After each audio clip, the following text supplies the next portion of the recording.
요즘 한국에 넘어오는 일본인들이 많아졌는데요. 무려 한국인이 일본에 가는 숫자의 3분의 1 정도나 된다고 합니다. 하지만 저는 이게 길게 가지 못할 것이라고 예상합니다. 무척 아쉽지만 말이죠.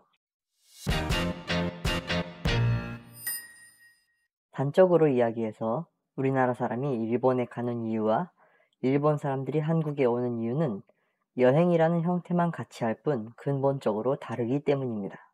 사실 일본도 원래부터 이렇게 관광객이 많았던 나라는 아니었습니다. 하지만 일본은 2000년대 초반부터 고령화 사회가 이미 예견되어 있었고, 그것에 대비해서 해외로부터 돈을 끌어오는 관광 산업을 증진해야 된다는 목표가 있었습니다. 관광비자 완화, 지역별 특산물을 비롯한 관광 개발이 그때부터 이루어진 것이죠.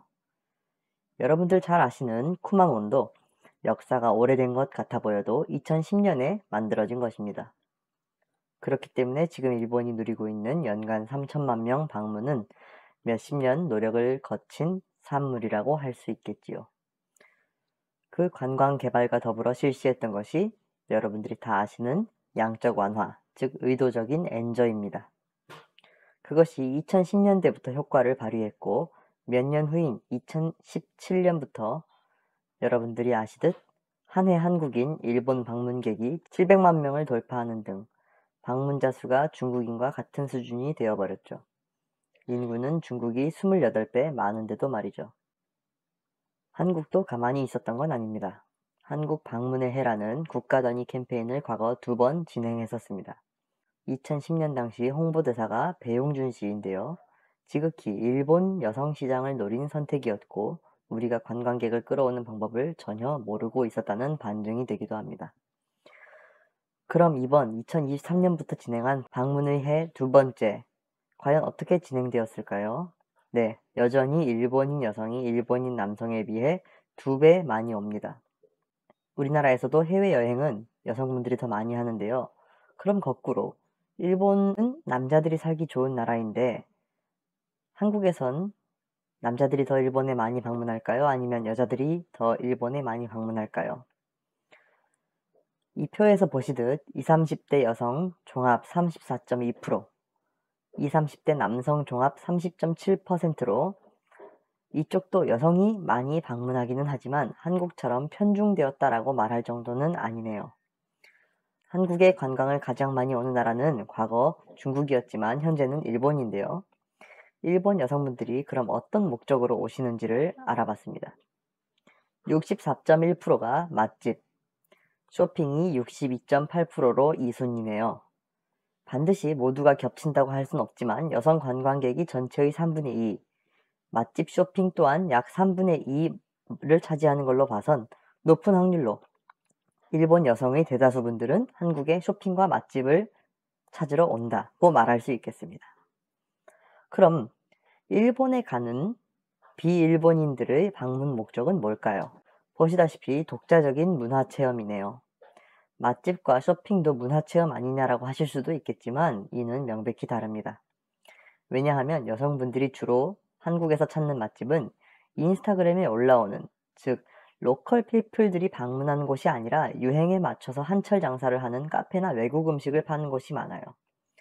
저도 일본 친구들을 데리고 한국에 갔을 때 가고 싶은 곳을 리스트업 해두라고 하면 저는 생전 처음 듣는 성수동 같은 곳 주택가 골목에 들어가 있는 웨이팅만 긴 가게들이 많더라고요. 그렇게 맛이 특별한지도 잘 모르겠고요. 쇼핑 또한 브랜드 위주죠. 일본에 들어와 있지 않은 명품 브랜드이거나 아니면 드라마에 나오는 연예인이 사용했거나 하는 그런 유명해진 브랜드들을 구매하러 옵니다. 이런 건 다 유행을 타는 것들이죠. 여러분들 10년 전에 유행했던 매그놀리아 컵케이크를 이제는 누가 사 먹고 누가 기억합니까? 이런 건 언제든지 다른 나라에게 금방 따라잡힐 수 있는 것들입니다. 하지만 일본에서 한국인들이 찾는 건 청결함, 지역마다 갖고 있는 특색, 그리고 일본만의 문화가 갖고 있는 감성이죠. 제가 다른 영상에서도 여러 번 말씀드렸듯이 일본은 나라가 길기 때문에 삿포로와 후쿠오카는 많은 문화 차이를 보입니다. 우리나라는 하루 안에 부산, 서울을 왕복할 수 있는 일일 생활권이기 때문에 문화 차이는 물론 있습니다만 그것이 별도로 관광을 해야 할 매력을 만들지는 못한다는 겁니다. 그 증거로 한국 재방문율은 평균 30%, 일본은 무려 60%가 넘어갑니다. 한국은 즉 서울에서 볼 거 다 봤으면 구태여 지방 도시까지 가지 않는다는 말이죠. 특히나 서구권에서 오는 사람들에겐 더욱 그렇습니다.